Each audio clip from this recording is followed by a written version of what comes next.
Slavery. There's a theory, both exoteric and esoteric, that the human race was made for slavery. There are some people who I've met ever since the Reagan administration who fit that example perfectly. They go to work like little drones, and I mean like in the insect and bee family, drones that just procreate and work. Mindless drones. I'm sweating so bad I got sweat in my eyes. This is the Olympics. We're going to defrock our Olympic Draco here. I forgot to light the candles. I wanted to light the candles as an example of extinguishing the Olympic flame. I ruined the ritual before by knocking the candle over and breaking the cork on the absinthe bottle, and now the candle won't even light, which shows you that the ritual is ruined. The esoteric meaning is quite clear when things like that go wrong, is that the ritual is not working properly. I can't get the black candle to light. And the black candle is part of the sinister operation of the ritual. And I got sweat pouring in my eyes. This is summer, August, and I turned the air conditioner off so the sound of the air conditioner and the fan wouldn't get on the video. So we're going to defrock our Draco by taking her cape off. Her royal cape is taken off. Okay, and we're going to take her ribbon out of her hair, or his hair, depending on what gender the Draco is. And we're going to remove the regalia that the Draco has. Like I said, the ritual's a failure. I'm just going through this pretense now as a practice run. The absinthe that I got, I must confess, was a lie. The first slug, the first drink of the absinthe was real when my first posted video. But after I broke the cork off in the bottle, if you can see, the cork is still stuck in the bottle. All the swallowing of the absinthe was just pretense, because the cork was still stuck in the bottle. And of course the ritual was just a mock ritual. It wasn't real. So it was all fake. Just like some people think life is a matrix. I also was going to show you this. I got this in the mail, a map of the Olympic Park. And I really, seriously wanted to go over the map, because when I was in the service I did visit London, and I have photographs. But they're paper photographs on photographic paper, and I've misplaced them. I don't know where they are. I was going to alternate showing you the Olympic Stadium, Buckingham Palace, and Tower Bridge, and the Parliament Building with Big Ben.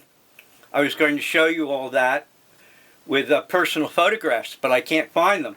But what I will do, if I ever run across them, and remember, as I said before, I believe I said in one of the past videos, that I have 70 years of accumulated junk, rubbish, or stuff. 70 years of accumulated stuff, and I can hardly find anything.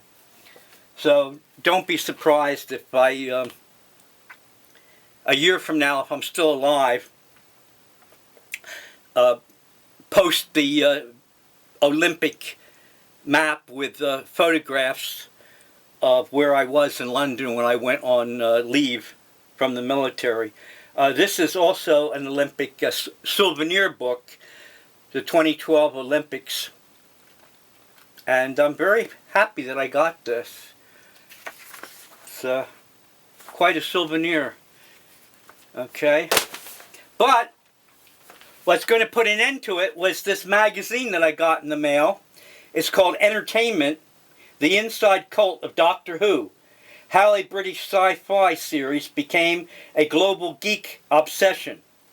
Alright, and I said in the last video, if it's in order, that I've always been into Doctor Who ever since I saw one of the early series with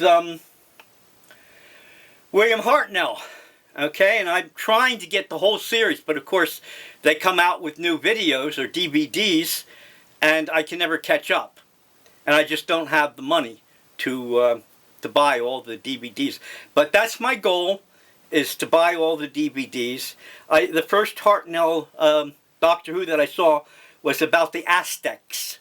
Okay, and I wasn't really a total fan, but I certainly was interested. It got me interested in Doctor Who. And then, of course, when Tom Baker took over, I was really hooked. Because to me, Tom Baker was the perfect Doctor Who. And I think a lot of people still feel that way. Many people do, at least according to this magazine. So these are video cassette tapes. And one interesting thing on this video cassette tape of the memoirs or memory of Tom Baker as the character Doctor Who, he says something to the effect, and sometime when I get the chance I'll run the videotape, that little section or little clip. He says that the thing about violence is that the people who commit violence have no imagination. And that will clue you in to where my mind is. Not only was Tom Baker, or is a very intelligent person, but he really knows his character, Doctor Who, very well. Okay? And so we're going to snuff out the Olympic flame for now and go to Doctor Who, because I'm obsessed with that. This is the August issue of the American magazine called Entertainment. You can probably pick it up on the newsstands all during August in the bookshops and in on the streets where they sell magazines in the convenience stores. So this is the August issue of Doctor Who, and it has a feature article, a very extensive article on Doctor Who.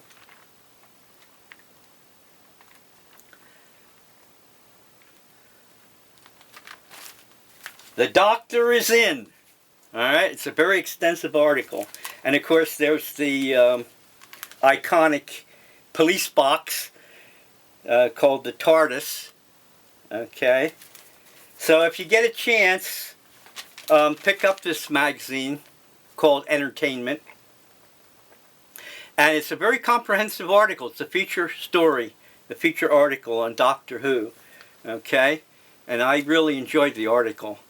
It's an excellent cover story. It covers the history of Doctor Who and the development of his character. Okay, so we're going to snuff out the Olympic flame, if I can.